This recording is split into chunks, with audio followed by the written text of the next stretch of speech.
ओम शांति। 29 नवंबर 2023। मीठे प्यारे बाबा के आज के मधुर महावाक्य। आज की मुरली के कुछ विशेष पॉइंट्स। आज बाबा हमें समझाते कि हम बच्चों को अपनी अवस्था बड़ी मस्त, अचल, अडोल बनानी है। सदा हर्षित मुख रहना है। अपनी बुद्धि को दिव्य सतो प्रधान बनाना है। ज्ञान के शुद्ध नशे में रह बाप का शो करना है।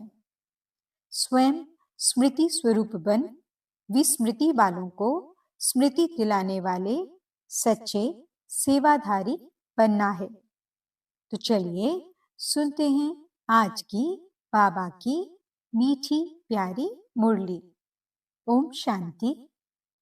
बाबा कहते, मीठे बच्चे, अपनी बुद्धि व विचारों को इतना शुद्ध स्वच्छ बनाओ जो श्रीमत को यथार्थ रीति धारण कर बाप का नाम बाला कर सको।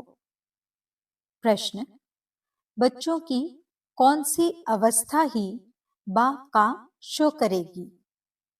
उत्तर: जब बच्चों की निरंतर हर्षित मुख, अचल, अडोल, स्थिर और मस्त अवस्था बने, तब बाप का शोक कर सकें। ऐसी एक रस अवस्था वाले होशियार बच्चे ही यथार्थ रीति सबको बाप का परिचय दे सकते हैं। गीत मरना तेरी गली में। ओम शांति। बच्चों ने गीत सुना। कहते हैं, आए हैं तेरे दर पे जीते जी मरने के लिए। किसके दर पर? फिर भी यही बात निकलती कि अगर गीता का भगवान श्री कृष्ण कहें तो यह सब बातें हो न सकें। न श्री कृष्ण यहां हो सके। वह तो है सत्युग का प्रिंस। गीता कोई श्री कृष्ण ने नहीं सुनाई। गीता तो परम पिता ने सुनाई। सारा मदार एक बात पर है। भक्ति में तुम इतनी मेहनत करते आए हो, वह तो दरकार नहीं। यह तो सेकंड की बात है। सिर्फ यह एक बात ही सिद्ध करने के लिए भी बाप को कितनी मेहनत करनी पड़ती है, कितनी नॉलेज देनी पड़ती है। प्राचीन नॉलेज जो भगवान ने दी है वही नॉलेज है। सारी बात गीता पर है। परम पिता परमात्मा ने ही आकर देवी देवता धर्म की स्थापना के लिए सहज राजयोग और ज्ञान सिखलाया है, जो अब प्राय लोप है। मनुष्य तो समझते हैं श्री कृष्ण कभी फिर आकर गीता सुनाएगा, परंतु अब तुमको ये अच्छी रीति गोले के चित्र पर सिद्ध करना है कि गीता पारलौकिक परम पिता परमात्मा ज्ञान सागर ने सुनाई। श्री कृष्ण की महिमा और है, परम पिता परमात्मा की महिमा और है। वह है सतयुग का प्रिंस, जिसने सहज राजयोग से राज्य भाग्य पाया है। पढ़ते समय नाम रूप से और है, और फिर जब राज्य पाया तब और है। यह सिद्ध कर बताना है। पतित पावन है ही एक बाप। अभी फिर से श्री कृष्ण की आत्मा पतित पावन द्वारा राजयोग सीख भविष्य पावन दुनिया का प्रिंस बन रही है। यह सिद्ध कर समझाने में भी युक्तियां चाहिए। फॉरेनर्स को भी सिद्ध कर बताना पड़ता है। नंबर 1 है ही गीता, सर्वशास्त्रमयी श्रीमद् भगवत गीता माता। अब माता को जन्म किसने दिया? बाप ही माता को एडॉप्ट करते हैं ना। गीता किसने सुनाई? ऐसे नहीं कहेंगे कि क्राइस्ट ने बाइबल को एडॉप्ट किया। क्राइस्ट ने जो शिक्षा दी उनका फिर बाइबल बनाकर पढ़ते हैं। अब गीता की शिक्षा किसने दी? जो फिर बाद में पुस्तक बनाकर पढ़ते रहते हैं। ये किसको पता नहीं। और सबके शास्त्रों का तो पता है। ये जो सहज राजयोग की शिक्षा है वह किसने दी है? ये सिद्ध करना है। दुनिया तो दिन प्रतिदिन तमो प्रधान बनती जाती है। यह सब स्वच्छ बुद्धि में ही बैठ सकता है। जो श्रीमत पर नहीं चलते उनको धारणा हो न सके। श्रीमत कहेगी तुम बिल्कुल समझा नहीं सकते हो, अपने को ज्ञानी मत समझो। पहले तो मुख्य बात यह सिद्ध करनी है कि गीता का भगवान परम पिता परमात्मा है, वही पतित पावन है। मनुष्य तो सर्वव्यापी कह देते हैं, वाह ब्रह्म तत्व कह देते, वाह सागर कह देते, जो आया सो कह देते, बिगर अर्थ। भूल सारी गीता से निकली है।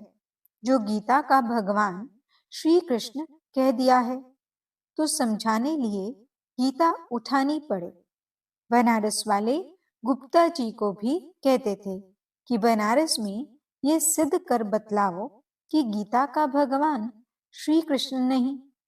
अब सम्मेलन तो होते हैं, सब रिलीजियस मनुष्य कहते हैं क्या उपाय करें जो शांति हो जाए। अब शांति स्थापन करना पतित मनुष्यों के हाथ में तो है नहीं। कहते भी हैं पतित पावन आओ, फिर भी पतित कैसे शांति स्थापन कर सकते, जबकि बुलाते रहते हैं, परंतु पतित से पावन बनाने वाले बाप को जानते नहीं हैं। भारत पावन था, अभी पतित है। अब पतित पावन कौन है ये कोई की बुद्धि में नहीं आता। कह देते हैं रघुपति राघव, अब वह राम तो है नहीं। झूठा बुलावा करते हैं, जानते कुछ नहीं। अब ये कौन जाकर बताए। बड़े अच्छे बच्चे चाहिए, समझाने की बड़ी युक्ति चाहिए। बड़ा गोला भी बनवाया है जिससे सिद्ध हो जाए कि गीता भगवान ने रची। वह तो कह देते कोई भी हो, है तो सब भगवान। बाप कहते हैं तुम बेसमझ हो। मैंने आकर पावन राज्य स्थापन किया, उसके बदले फिर श्री कृष्ण का नाम डाल दिया। पतित को ही पावन बनाकर फर्स्ट प्रिंस बनाता हूँ।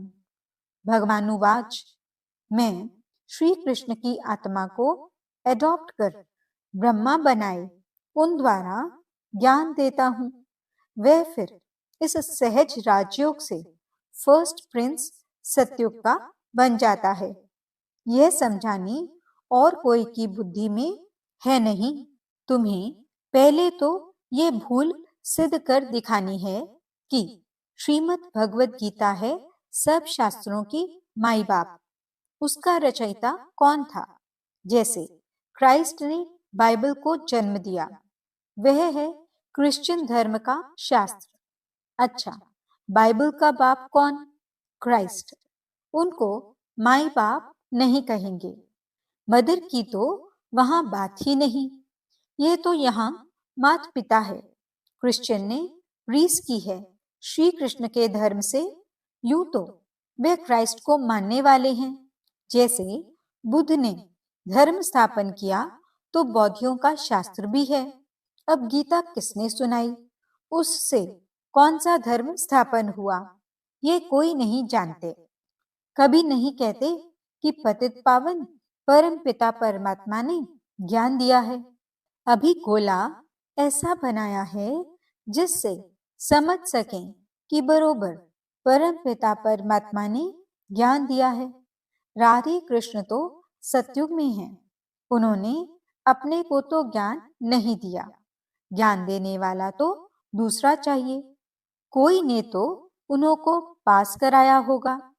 ये राजाई प्राप्त कराने का ज्ञान किसने दिया? किस्मत आपे ही तो नहीं बनती। किस्मत बनाने वाला या तो बाप या तो टीचर चाहिए। कहते हैं गुरु गति देते हैं, परंतु गति सदगति का भी अर्थ नहीं समझते। प्रवृत्ति मार्ग वालों की सद्गति होती है, बाकी गति माना सब बाप के पास जाते हैं। ये बातें कोई भी समझते नहीं। वह तो भक्ति मार्ग में बहुत बड़े बड़े दुकान खोलकर बैठे हैं। सच्चे ज्ञान मार्ग की दुकान ये एक ही है, बाकी सब भक्ति मार्ग की दुकानें हैं। बाप कहते हैं ये वेद शास्त्र आदि सब भक्ति मार्ग की सामग्री है। इन जप तप वेद शास्त्र आदि का अध्ययन करने से मैं नहीं मिलता हूँ। मैं तो बच्चों को ज्ञान देकर पावन बनाता हूँ। सारी सृष्टि का सद्गति दाता हूँ। वाया गति में जाकर फिर सद्गति में आना है। सब तो सतयुग में नहीं आएंगे। यह ड्रामा बना हुआ है। जो कल्प पहले तुमको सिखाया था, जो चित्र बनवाए थे, वह अब बनवा रहे हैं। मनुष्य कहते हैं 3 धर्मों की टांगों पर सृष्टि खड़ी है। एक देवता धर्म की टांग टूटी हुई है, इसलिए हिलते रहते हैं। पहले एक धर्म रहता जिसको अद्वैत राज्य कहा जाता है। फिर वह एक टांग कम हो 3 टांगे निकलती हैं, जिसमें कुछ भी ताकत नहीं रहती है। आपस में ही लड़ाई झगड़ा चलता रहता है। धनी को जानते नहीं, निधन के पन पड़े हैं। समझाने की बड़ी युक्ति चाहिए। प्रदर्शनी में भी ये बात समझानी है कि गीता का भगवान श्री कृष्ण नहीं है, परम पिता परमात्मा है, जिसका बर्थ प्लेस भारत है। श्री कृष्ण तो है साकार, वह है निराकार। उनकी महिमा बिल्कुल अलग है।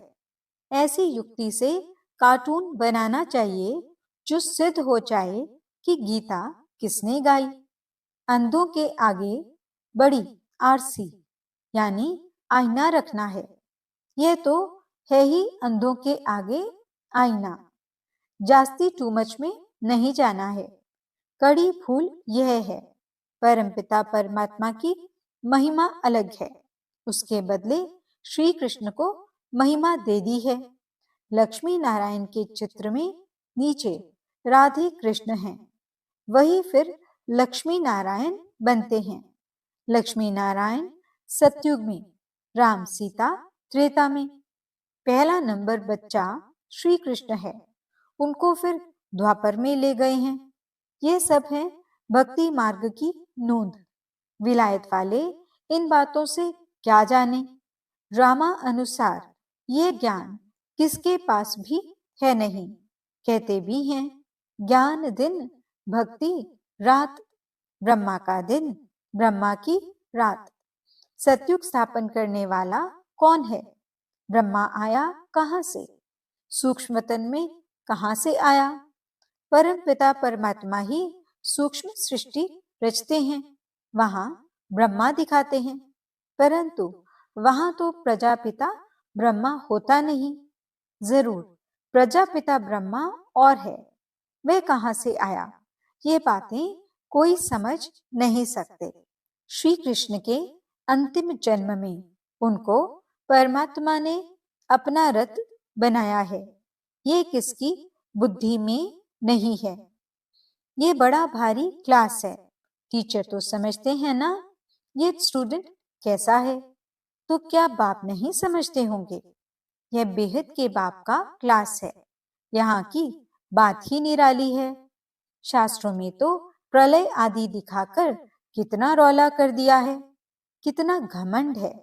रामायण गीता आदि कैसे बैठ सुनाते हैं। श्री कृष्ण ने तो गीता सुनाई नहीं, उसने तो गीता का ज्ञान सुनकर राज्य पद पाया है। सिद्ध कर समझाते हैं गीता का भगवान यह है, उनके गुण यह हैं, श्री कृष्ण के गुण यह हैं। इस भूल के कारण ही भारत कौड़ी जैसा बना है। तुम माताएं उनको कह सकती हो कि तुम लोग कहते हो माता नर्क का द्वार है, परंतु परमात्मा ने तो ज्ञान का कलश माताओं पर रखा है। माताएं ही स्वर्ग का द्वार बनती हैं। तुम निंदा कर रहे हो, परंतु बोलने वाले बड़े होशियार चाहिए। पॉइंट्स सब नोट कर समझाना चाहिए। भक्ति मार्ग वास्तव में गृहस्थियों के लिए है। यह है प्रवृत्ति मार्ग का सहज राजयोग। हम सिद्ध कर समझाने लिए आए हैं। बच्चों को शो करना है। सदैव हर्षित मुख, अचल, स्थिर, मस्त रहना चाहिए। आगे चल महिमा निकलनी जरूर है। तुम सब हो तो ब्रह्मा कुमार कुमारियां। कुमारी वह जो 21 जन्मों लिए बाप से वर्षा दिलाए। कुमारियों की महिमा बहुत भारी है। मुख्य कुमारी तुम्हारी मम्मा है। चंद्रमा के आगे फिर अच्छा स्टार भी चाहिए। ये ज्ञान सूर्य है। ये गुप्त मम्मा अलग है। इस राज को तुम बच्चे ही समझकर समझा सकते हो। उस मम्मा का नाम अलग है। मंदिर उसके हैं। इस गुप्त बूढ़ी माँ का मंदिर थोड़े ही है। ये माता पिता कंबाइंड हैं। दुनिया यह नहीं जानती। श्री कृष्ण तो हो नहीं सकता।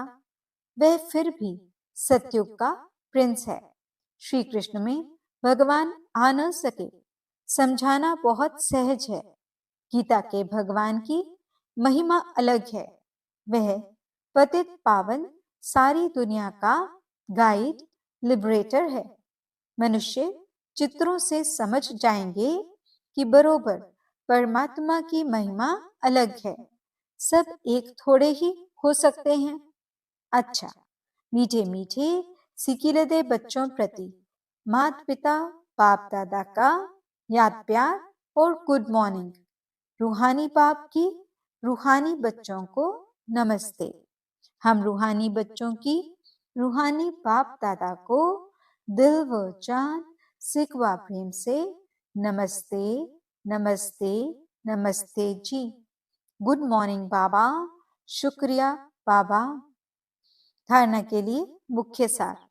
पहला पॉइंट, अपनी अवस्था बड़ी मस्त, अचल, अडोल बनानी है। सदा हर्षित मुख रहना है। दूसरा पॉइंट, ज्ञान के शुद्ध घमंड यानी नशे में रहकर बाप का शो करना है। गीता के भगवान को सिद्ध कर बाप की सच्ची पहचान देनी है।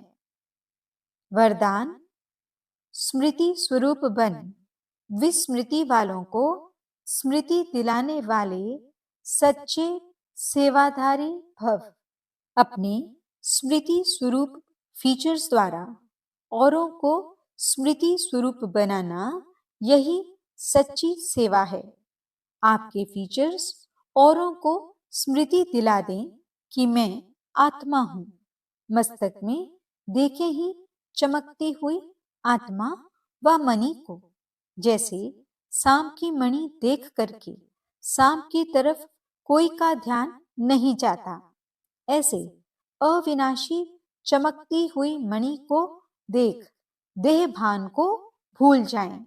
अटेंशन स्वतः आत्मा की तरफ जाए। विस्मृति वालों को स्मृति आ जाए, तब कहेंगे सच्चे सेवाधारी।